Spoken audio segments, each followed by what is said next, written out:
I'm Norm Shrine, Information Radio, and I'm with head coach of the Springfield Wildcats, that's Maurice Douglas. Yes, sir. I have 5 questions for you, Coach.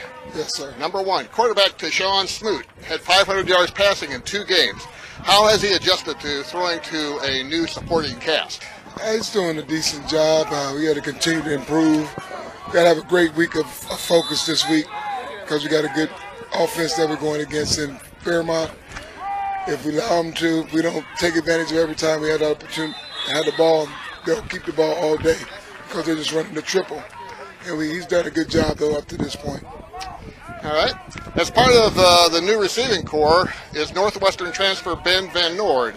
How has he picked up on your system with the limitations imposed by the pandemic? Ben has done a good job of studying off the field during this time when we had the pandemic. He was studying and getting his good offensive play script. He was able to go out and study it through the huddle. So he's done a good job of adjusting to the new system. Almost 100 yards on the ground against Centerville for Logan Richardson. Can you talk about his importance so far? Oh, Logan's a tremendous athlete. He's one of the fastest kids in our building, and he's done a great job of adjusting to the varsity level. He didn't play last year. He played as a freshman, and just getting adapted the last 2 weeks has done a good job in that. 5 turnovers against Centerville. How do you practice this week to eliminate those problems? 3 of the 4 fumbles were due to just extra effort. We have to do a greater job of our security this week in practice. And I know Coach Graves, he came to me after the game and said we had more fumbles in this game than we had all last season. But with the guys that we had in there the last 2 games, they've been guys that haven't played as much on a Friday night, and they'll do a better job the next week. Okay, and I don't know if I can get my paper right. What are your thoughts about your defense in holding Centerville for 240 yards? I thought we did a good job considering that fact that we were given they were given 5 turnovers by us. I thought we did a good job of holding our water and not giving up more than what we could have. It could have got real crazy as far as the numbers are concerned, but we did a good job, and we'll continue to work hard this week. And one extra one I'm going to throw in here. What are you expecting out of Fairmont?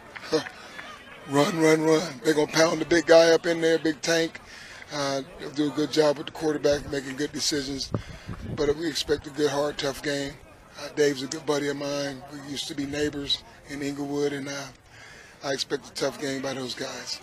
All right, Coach. Well, thanks for taking the time to talk with me today, and good luck on Friday. Thank you very much, and appreciate you coming out.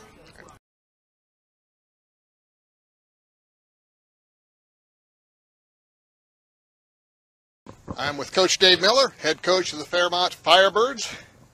And, Coach, I want to speak a little bit about this unusual season. Here you are at game 3, and you're already halfway through the season. So, that's good. I didn't think of it that way, but that's a good way to put it. There's not promises, but there's a potential for 10 games, but just depending on what happens week 7 and beyond. But yeah, certainly, just with the way things have been so unpredictable, you just take every game, one game at a time, and don't take anything for granted. So.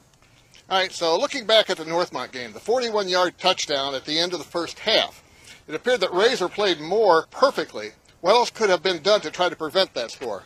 Well, he could have probably, used his body a little bit more, just to prevent him from getting to that position. But, ultimately trying to knock the ball down. He tried to make an interception. The kid made a nice play over him.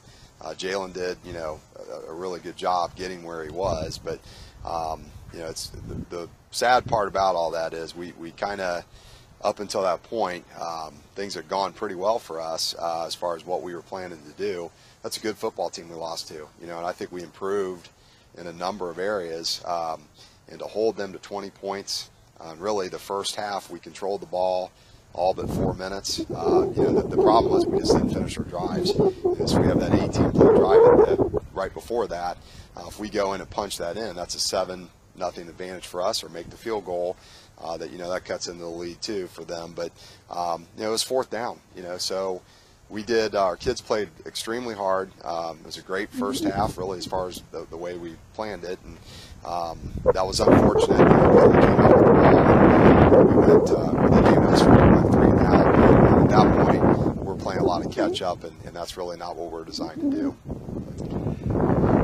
So psychology-wise, that score brings you to halftime. What did you say to your team to prepare them for the second half? Well, we talked about doing things and doing them better. We were doing a pretty good job up to that point. We knew they were going to get the ball, coming out. They had a 16-play drive, I think, on us. And, the way our defense is designed, we're supposed to try to make big plays and make them earn everything they get. And once again, they convert on the 4th down. So we're that close. You think about those 2 4th down plays. If that goes in our favor, we stop them on 4th downs. That's 7 points. So we're in a 7-6 or 7-7 game if we make the extra point. We still have to work on the kicking game, obviously. But I'd take that. I think if you'd have told me that before, they scored 40 points the week before, I'd have felt pretty good about that. Okay, there was also a long touchdown run by Tank Gant. That was called back by a questionable holding penalty. How do you keep your players focused on the game forward instead of looking back to the negated touchdown? Well, that's one of those. It was Keon Wright that scored on that one, and we had a holding call, unfortunately. But so again, we took 7 points off the board. You can't miss your opportunities, especially against a good football team. So we talk a lot about refocusing on the next play and focus on the moment. So that's what we talked about then. But you take 7 points away and you look back on it, and obviously that was pretty big. Can you evaluate the defense holding Rice to about 160 passing yards? Tremendous. Again, like I said, I think the fact that they scored 40 points the week before, he had 300 and some yards passing, 5 touchdowns. I think it's a team effort because our offense played a part in that. Certainly the way we drove the football, especially in the first half, that helped try to limit his opportunities. But they did a great job. Guys in our secondary, not only the Rice kid, he's a really good quarterback, but he had a stable of receivers to throw to. Beginning with Marcus Allen, who's going to Michigan. So for us to hold them to 160 yards, it's pretty impressive. This week at Springfield, and a lot of their complementary pieces are gone, but you still have to prepare for the quarterback position. How do you look? Are you going to rinse him often? Well, I think it's the same mentality. We have that, and Coach McDonald does a nice job mixing things up, so we can do that when we need to. But they lost the senior class, but the dirty little secret up there is they just replace guys. Sometimes Brown kid that's playing in Minnesota, his little brother now is a junior, and he can fly. So is really good. He's a good quarterback. He's elusive. We're seeing another good quarterback this week, but he has a lot of guys, a lot of weapons. They've got one of the top GWalk sprinters that's a running back, Devin Richardson. So, again, we got to keep them off the field and minimize the damage when they are out there. Our offense has to do more of the same and convert and finish. And finally, can you talk about the impact of Northwestern transfer Ben Van Noord at wideout?